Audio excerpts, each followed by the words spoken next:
প্রায় 2 মিলিয়ন মানুষের বাসস্থান বলা যায় এটা।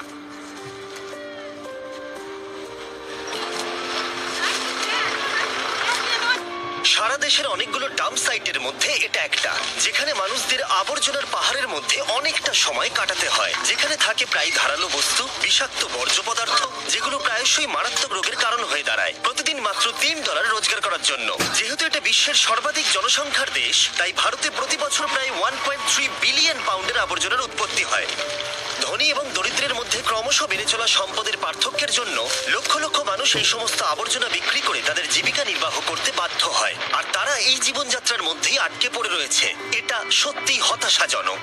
এই প্রজেক্টে যখন আমরা নিয়েছিলাম তখনই আমরা জানতাম এটি কঠিন হতে চলেছে, কিন্তু আমার কোনো ধারণাই ছিল না যে এটি কতটা হৃদয় বিদারক হতে চলেছে এবং যে আমরা সরাসরি দেখেছি। আমি সত্যি বলতে এরকমটা আগে কখনো দেখিনি। একজন বাবা হিসেবে কারোর সন্তানকে এরকম একটা পরিস্থিতিতে কাজ করতে দেখে সত্যি খুব কষ্ট হচ্ছে, আর আমি সত্যিই জানি না আমি এটাকে কিভাবে বলে বোঝাবো। এটা ঠিক না। একজন মানুষ হিসেবে আমরা এদেরকে এই ধরনের কাজ করা থেকে আটকাতে পারি এবং ভালো কিছু করতে পারি। কিন্তু আবর্জনার স্তূপ এখানে একমাত্র সমস্যা নয়। জনসংখ্যার একটা বড় অংশ শহরের এই সমস্ত বস্তিতে বাস করে। এখানকার দারিদ্র্য এবং জীবনযাত্রার অবস্থা অত্যন্ত কঠোর। মানুষকে বাধ্য হতে হয়েছে রেল লাইনের পাশে তাদের বাড়ি তৈরি করে জীবন কাটাতে। আমরা এইমাত্র একজন মহিলার সাথে দেখা করেছি, বাহার যান, যে শীতকালে কুয়াশার জন্য ট্রেনে ধাক্কা খেয়ে তার 2 পাই হারিয়েছে। সত্যি কথা বলছি, এই ভিডিওটা করতে গিয়ে আমরা সব থেকে বেশি মানসিক কষ্ট অনুভব করেছি। আর যখন এই সমস্যার সমাধান করা অসম্ভব বলে মনে হচ্ছিল, তখন একটা অর্গানাইজেশন সাহায্যের জন্য এগিয়ে এলো। এ হলো সাফকাত। ভারতের মতো দেশে দরিদ্রদের সাথে যেভাবে আচরণ করা হয়, মনে হয় যেন তারা সমাজের কোনো অংশই নয়। তারা ময়লা আবর্জনা নিয়ে কাজ করে বলে মানুষ তাদের ময়লা আবর্জনাই মনে করে। সাফকাত হলো তিলজলা শেডের ম্যানেজিং ডিরেক্টর। এই অর্গানাইজেশন শুরু হয়েছিল আজ থেকে 36 বছর আগে তার বাবা আলমগীরের হাত ধরে, যিনি বহু বছর ধরে আবর্জনা কুড়ানোর কাজ করতেন বস্তিতে। এই বস্তির খুব অল্প সংখ্যক মানুষ লিখতে এবং পড়তে জানতেন। আলমগীর তাদের মধ্যে একজন ছিল। তিনি একজন স্কুল টিচার হয়েছিলেন এবং বুঝতে পেরেছিলেন যে নিরক্ষরতা দূরীকরণে তিনি এবার সুযোগ পেয়েছেন। আর তাই 1987 সালে তিনি প্রতিটি নিরক্ষর শিশুকে ক্লাসরুমে আনার অভিযান শুরু করেছিলেন। যে কোনো মানুষের জন্ম থেকেই তাদের কাজ করার অধিকার, খাদ্যের অধিকার, শিক্ষা পাওয়ার অধিকার রয়েছে। দারিদ্র্যের কোনো স্থান নেই। তারা প্রতিনিয়ত লড়াই করে চলেছে। যেহেতু তারা শিক্ষিত নয়, তাই তরুণ শিক্ষার্থীরা ক্রাইম করে। তাই এই সুযোগ সুবিধাগুলো আমাদের এই বাচ্চাগুলোকে দেওয়া জরুরি। এই শিশুদের মধ্যে একজন ছিল আকবর, যে আবর্জনার স্তূপের মধ্যেই জন্মগ্রহণ করেছিল। একটু বড় হতেই সে মা বাবার সাথে আবর্জনা কুড়ানো শুরু করতে বাধ্য হলো, শুধুমাত্র বেঁচে থাকার রসদ জোগাড় করতে। তার মানে এমন একটা জীবন যেখানে কোনো শিক্ষা নেই, কোনো সুরক্ষা নেই, এবং সব থেকে দুঃখের বিষয়, উজ্জ্বল ভবিষ্যতের কোনো সম্ভাবনা নেই। প্রায় 6 মাস আগেই ওর বাবা মারা গেছে, ফলে ওদের ফ্যামিলিতে খুব চাপ রয়েছে।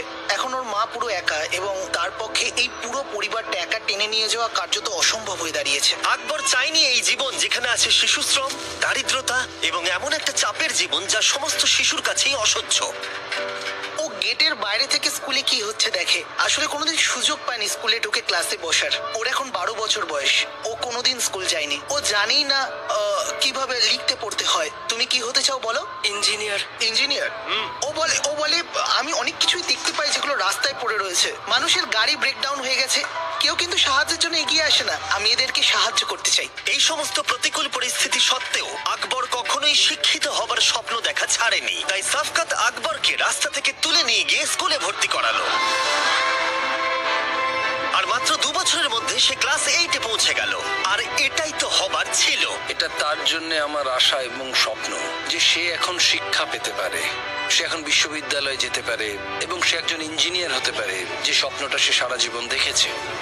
তুমি যাতে প্রত্যেকটি সুযোগ সুবিধা পাও, সেই জন্য আমরা তোমার পরিবারকে কিছু অর্থ দেব, যাতে তোমাদের খাওয়া দাওয়া এবং অন্য চিন্তা না করতে হয়। তুমি যদি আমাকে কথা দাও যে তুমি ভালো করে পড়াশোনা করবে, তাহলে আমি তোমাকে সুযোগ সুবিধা দেব যাতে তুমি স্কুলে যেতে পারো এবং ইঞ্জিনিয়ার হতে পারো। ঠিক আছে? প্রমিস? প্রমিস। ডিল? ডিল। এভাবে। কিন্তু আকবর শুধু একটা সংখ্যা মাত্র। এই তিলজলা শেডে প্রায় 10,000 শিশু রয়েছে, যাদের আবর্জনার স্তূপ থেকে তুলে নিয়ে এসে শিক্ষিত করতে হবে, আশ্রয় এবং অর্থনৈতিক সুরক্ষা দিতে হবে। আর ড্যারেন এই প্রথমবার স্কুলের সব বাচ্চাদের সাথে দেখা করবে। আমি তোমাকে একটা এক্সপিরিয়েন্স করানোর জন্য অপেক্ষা করছিলাম। বাচ্চারা যখন এই দরজা দিয়ে ছুটে আসে না, তখন তাদের আনন্দটা দেখো তুমি।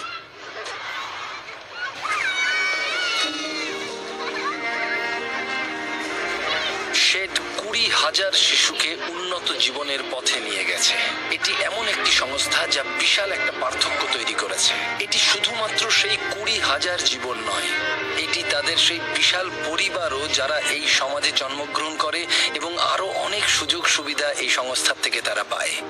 আপনি যখন একটা স্কুলের দরজা খুলবেন, জানবেন জেলের দরজা বন্ধ করছেন।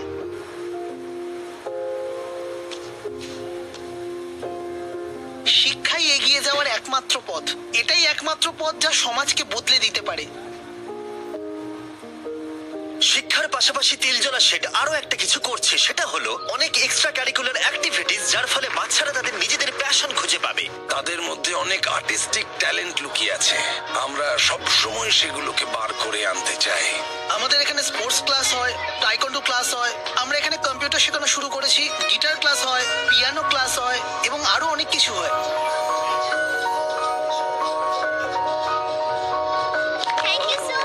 একটু বড় বাচ্চারা ড্যারেনকে সায়েন্স এক্সপেরিমেন্ট করে দেখালো। আরে দারুণ! আরে দেখো, এটা 3D। কি করে তুমি এটা করলে? তুমি কি বলবে কিভাবে এটা বানালে?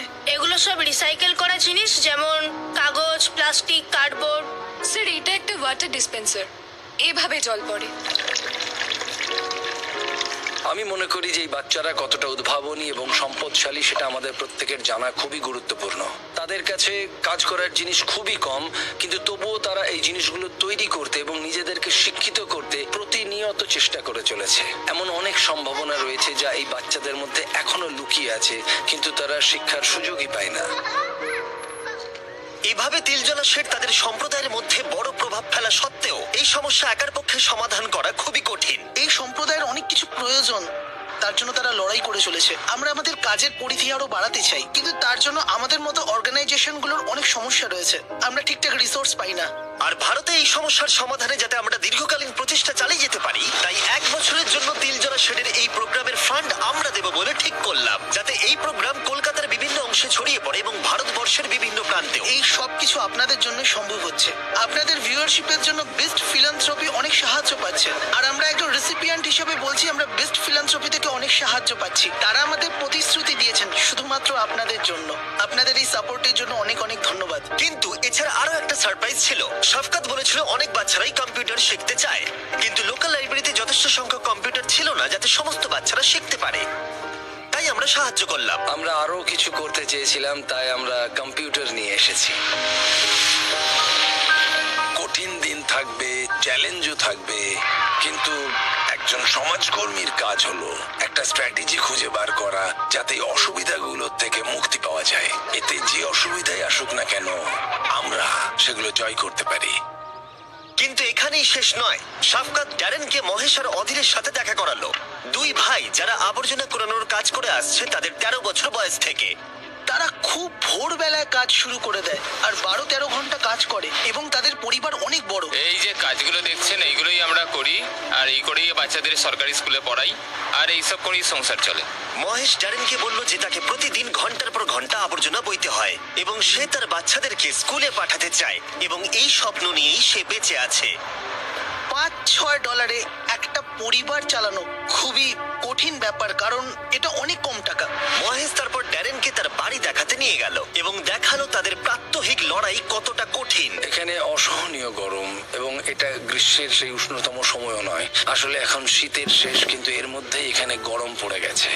মহেশের কাছে এই গরমের অন্যতম বড় সমস্যা হলো খাবার নষ্ট হয়ে যাওয়া। তাই উপায় না থাকায় কখনো কখনো তাকে খাবার না খেয়েই কাজ করতে হয়, যেটা এই কাজ করার জন্য স্বাস্থ্যের দিক থেকে অনেকটাই ক্ষতিকর। আমরা দেখেছি যে তুমি তোমার পরিবারের জন্য কতটা কষ্ট করছো, তাই আমরা তোমাকে একটু সাহায্য করতে চাই। আমরা তোমাকে একটা রেফ্রিজারেটর দিতে চাই, আর একটা জিনিস তোমায় বলতে চাই, তোমার বাচ্চা যখন একটু বড় হবে তখন তাকে ভালো স্কুলে ভর্তি করো, আমরা তার অর্থ দেব, ঠিক আছে? হ্যাঁ স্যার, অনেক ধন্যবাদ।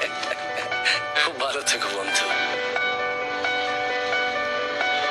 যখন বিস্ট ফিলান্থ্রপি প্রথম ডোনেশন নেওয়া শুরু করেছিল তখন আমরা কোনো ইন্টারন্যাশনাল প্রজেক্ট করিনি এবং আমরা এটা অ্যানাউন্সও করিনি যে আমরা এরকম একটা করতে যাচ্ছি। কিন্তু প্রথম সপ্তাহে যে দেশটি সব থেকে বেশি ডোনেশন দিয়েছিল বিস্ট ফিলান্থ্রপিকে সেটি হলো ইন্ডিয়া। এটি ভারতীয় জনগণের অসাধারণ উদারতা এবং মানবতার প্রদর্শন করে এবং তখন থেকেই বিস্ট ফিলান্থ্রপির সাথে এখানে আসা এবং তারা আমাদের প্রতি যে অসাধারণ উদারতা দেখিয়েছে তার প্রতিদান দেওয়া আমার কাছে অগ্রাধিকার পেয়ে এসেছে।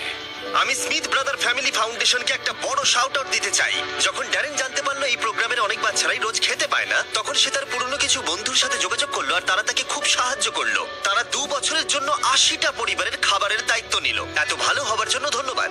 থ্যাংক ইউ ইন্ডিয়া, আমরা তোমাদের ভালোবাসি। দিল জোড়া শেডে ডোনেট করার জন্য নিচের লিংকে ক্লিক করুন।